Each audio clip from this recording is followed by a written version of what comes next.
La seule chose qui est intervenue, c'est cette valse hésitation au cœur d'une saga familiale où elle finit aujourd'hui par avoir la double investiture du grand-père et de la tante,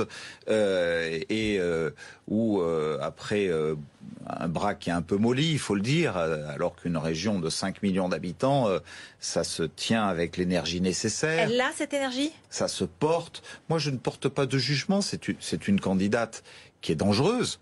C'est une candidate qui, de toute évidence, ne doit pas être négligée du tout. C'est bien pour cela que j'ai été candidat et que ma formation politique et que tous mes amis politiques, maire de Marseille, président des départements, le maire de Toulon, ont souhaité que je puisse être leur rassembleur. Christian Estrosi, Éric Ciotti a dit « Sa victoire sera une catastrophe pour l'économie touristique de la région.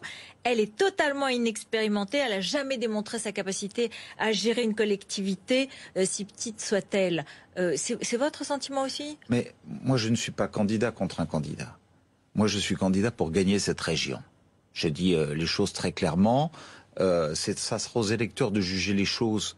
Éric Ciotti a raison dans son appréciation, mais vous comprendrez que lorsque je m'exprime, si je commence à m'exprimer sur les uns et les autres, il y a un candidat désigné par le Parti Socialiste, il y en aura un par le Front de Gauche. Moi, mon objectif, c'est de rassembler toutes les forces vives, au-delà de ma formation politique. Vous vous adressez aussi à des électeurs du Front National, vous leur dites aussi de venir voter pour vous. Mais je parle aux citoyens de la région Provence-Alpes-Côte d'Azur.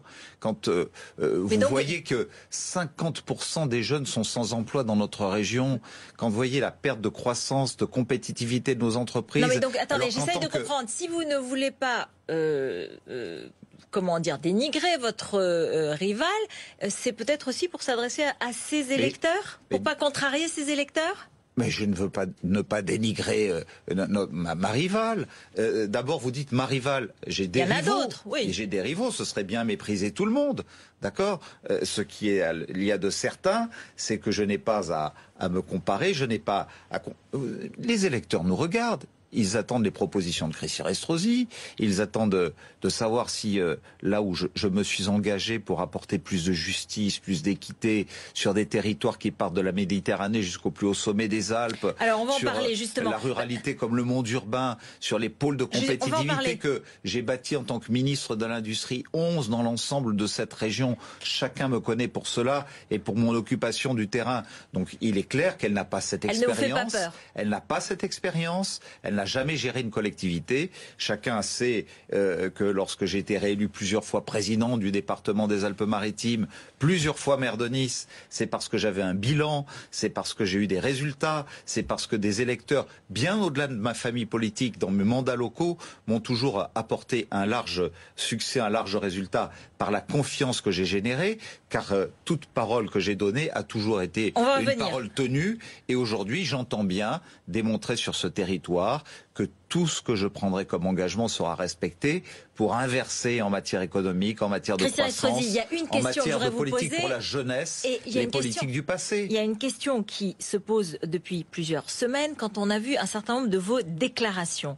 La Troisième Guerre mondiale nous est déclarée, la France est trop généreuse avec les demandeurs d'asile, et vous vous êtes trompé dans les chiffres. Vous avez parlé du chiffre européen en disant que c'était le chiffre 44% français, les chiffres européens, mais vous aviez dit que c'était la France, etc., etc. On s'est dit, mais les observateurs se sont dit, oh là là, mais il fait de la surenchère. Votre adversaire de gauche a dit, mais j'ai en face de moi deux candidats d'extrême droite. Et je vais vous citer Gilbert Collard, il était l'invité d'Olivier Truchot. Lui aussi, il en remet une couche. Écoutons-le. Christian Estrosi, on a toujours l'impression qu'il y a un souffleur. Voilà, il faut qu'il y ait un souffleur pour qu'il souffle, quoi. Et ça se sent, on s'en rend compte. Bon, c'est une photocopieuse, voilà. C'est une photocopieuse qui parfois du reste s'enraye quand elle fonctionne. Il reproduit avec beaucoup de retard notre programme et parfois il le fait d'une manière verbale assez maladroite. Donc je crois pas qu'il pourra avoir l'empreinte de l'authenticité. Il est sévère. Hein. Je laisse vraiment ces commentaires de côté photocopieuse. Vous répétez ce que dit le Front National ? C'est assez médiocre. Vous me connaissez, me semble-t-il, ça fait longtemps qu'on se connaît. vous savez que j'ai toujours dit la vérité tout simplement. Et personne ne me fera changer dans mes convictions. Personne ne me les a jamais dictées. J'ai toujours dit ce que je pensais tout simplement. Oui, nous sommes, je le crois, dans une troisième guerre mondiale. Quand on voit la France engagée en Syrie, en Irak, c'est bien une France qui est engagée aux côtés de ses alliés. Et quand il y a des alliés, lorsqu'il y a plusieurs forces engagées, c'est bien d'une guerre mondiale dont il s'agit. Lorsque dans nos grandes démocraties et dans nos propres villes, vous avez aujourd'hui des militaires en treillis qui sont là pour lutter contre toutes les... Oui ou non? Non, mais oui ou non? Mais qu'est-ce qu'il y a? Non, la question qui se pose, c'est est-ce que vous allez faire de la surenchère à l'extrême droite et qui peut vous conduire à vous précipiter et à dire des choses fausses. Je vais vous citer la dernière affaire, c'est l'affaire Ziad Bouna. Marion Maréchal Le Pen a dit à propos du jugement, la racaille avait brûlé les quartiers par plaisir. Vous vous êtes interrogé là-dessus le lendemain et vous êtes très violent, très sévère. Vous dites les parents n'ont qu'à éduquer leurs enfants et faire en sorte qu'ils ne soient pas délinquants. Malheureusement, ça s'est terminé par un événement extrêmement triste, la mort d'un enfant. Bon, d'abord, est-ce que vous reconnaissez que vous êtes trompé? C'est pas l'affaire Ziad Bouna dont vous parliez, mais celle de Villiers-le-Bel. Mais bien sûr, mais puisque vous me posez la question, il faut m'accorder la possibilité de m'expliquer. D'accord. La première des choses, c'est d'abord qu'il y a la mort d'enfants. Il n'y a rien de plus épouvantable. Que ce soit pour des parents, que ce soit pour des enfants. Si notre société voit des enfants qui meurent, il y a un vrai problème, un vrai souci. Et donc on ne peut avoir d'abord prioritairement que de la compassion. Ensuite, j'ai été invité par un de vos confrères sur e-télévision qui m'avait indiqué que nous évoquerions la réforme des collèges et les problèmes des migrants. Et la veille était tombée une toute petite dépêche tard le soir qui m'avait un peu échappé, selon laquelle 2 policiers avaient été mis hors de cause par la justice après avoir été mis pendant 10 ans en examen. Il se trouve que j'avais en tête 2 affaires. Celle de Villiers-le-Bel. 2007. Deux gamins qui meurent en scooter dans un accident avec la police. Très triste. Terrible, de la même manière. Et puis, ces 2 enfants, ces 2 adolescents qui meurent dans un transformateur, Ziad et Bouna, et c'est tout aussi dramatique. Bon, ben voilà, j'ai fait une confusion. Vous n'avez jamais fait de lapsus en tant que journaliste? Bien sûr, j'en ai fait. J'en ai fait en tant qu'homme politique, comme tous les hommes politiques, comme Monsieur Collard sans doute, et comme bien d'autres encore. Voilà, c'est tout. Donc, aujourd'hui, à la fois, bien sûr, beaucoup de compassion.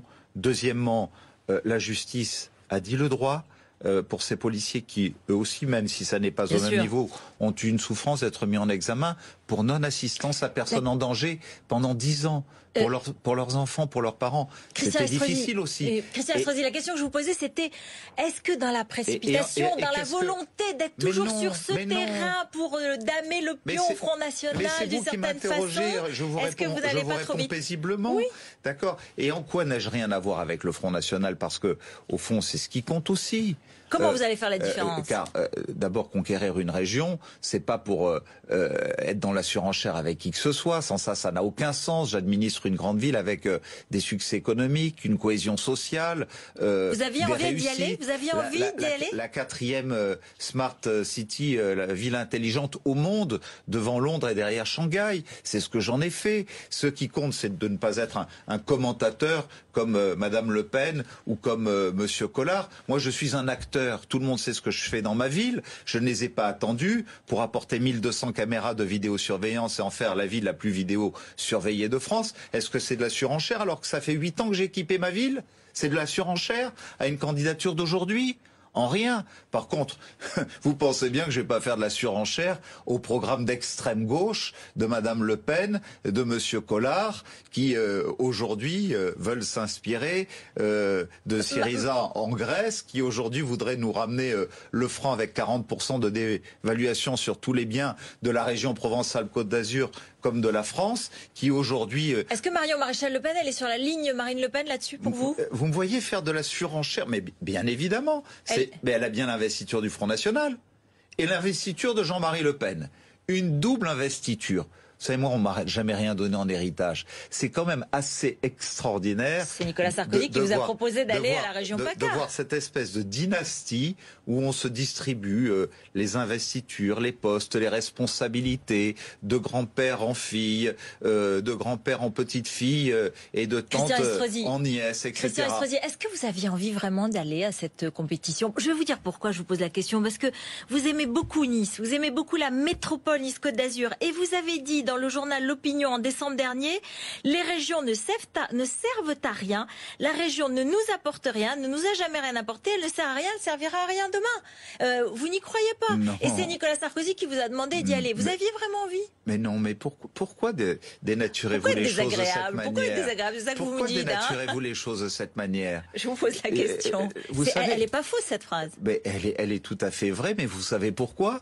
Parce que depuis 18 ans, ce que la région socialiste apportait à la plupart des territoires en matière de solidarité, à part distribuer à quelques-uns de ses copains dans un certain nombre de domaines qui d'ailleurs ne relèvent pas des compétences de la région. Quand vous pensez par exemple l'échec que nous avons sur l'apprentissage, sur la formation professionnelle, sur tous les trains qui arrivent en retard, qui sont de la compétence de la région. Vous vouliez dire que c'était la région socialiste, c'était pas la région. Cette région était inutile. Aujourd'hui, nous en avons besoin pour chacun de nos territoires, dans chacun de nos départements.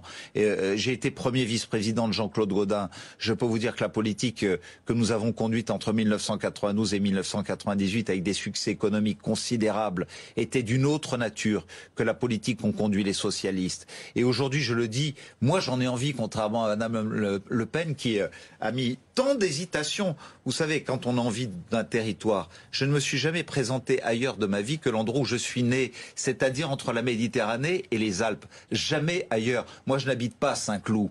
J'habite chez moi, entre la Méditerranée et les Alpes. Et entre Marseille et Nice, qui sont notre territoire entre... Vous avez dit, Christian Estrosi, que vous quitteriez votre mandat de député si vous étiez élu président de la région. Absolument. Est-ce que vous vous engagez à pas entrer au gouvernement si la droite était... Attendez, laissez-moi finir. Est-ce que, par exemple, comme Valérie Pécresse, qui est aussi candidate en Ile-de-France, elle dit non seulement je quitterai mon poste de député, mais je n'entrerai pas au gouvernement après pour vous montrer mon engagement à la région. Est-ce que vous faites le même si jamais il y a un gouvernement de droite, évidemment? Est-ce que vous direz je ne rentrerai pas au gouvernement? Je suis candidat pour présider cette région, pour la transformer, pour rassembler toutes les forces vives, apporter la solidarité territoriale dont elle a besoin. J'en ai envie depuis l'instant où j'ai accepté de répondre à l'appel de tous mes amis de la droite républicaine et du centre qui m'ont demandé d'être leur rassembleur. Là où Madame Le Pen a fait cette valse hésitation pendant des semaines en disant j'en ai envie, j'en ai pas envie, eh bien je vais vous dire, cette région elle se prend quand on en a envie. Et je la prendrai parce que j'en ai envie pour redistribuer de manière juste et équitable à tous ceux des plus modestes comme des chefs d'entreprise qui ont besoin de se sentir soutenir, comme des scientifiques, comme de l'université, comme de tous ceux qui dépendent de nos compétences, qui ont besoin qu'enfin il y ait une région qui soit digne des compétences qui sont les siennes. Est-ce que vous serez candidat à la primaire de 2016, comme vous l'aviez évoqué? Aujourd'hui, on parle de 2016 avant de parler de l'échéance régionale. Non, j'ai beaucoup parlé de l'échéance régionale, mais quand même, est-ce que vous continuez à être candidat à la primaire de 2016? La même réponse que Xavier Bertrand. La même réponse. Après, on verra. À savoir qu'aujourd'hui, j'appelle tout le monde au moment où nous avons notre congrès fondateur des Républicains ce samedi, à ce que nous n'ayons qu'un objectif, que personne ne se disperse, que nous mettions chacun 100% de notre énergie, qu'on soit candidat aux élections régionales ou pas, à pouvoir l'emporter dans chaque région de France. Les Républicains, ça vous convient ?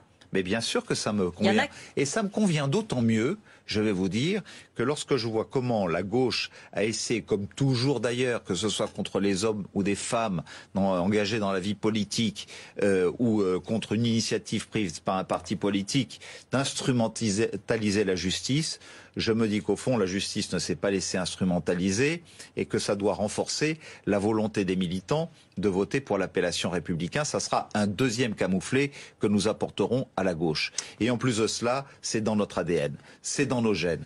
Moi qui suis un héritier du Rassemblement pour la République, je me reconnais tellement dans les Républicains pour mieux rassembler au-delà de la droite républicaine, du centre et de tous ceux qui peuvent se retrouver dans de vraies valeurs et de vraies réformes dont notre pays a tant besoin. Merci Christian Estrosi, merci d'être venu sur le plateau de BFM TV. Restez avec nous, le journal tout de suite et puis notre face-à-face entre le politologue Roland Quérol et le publicitaire Jacques Séguéla tout de suite.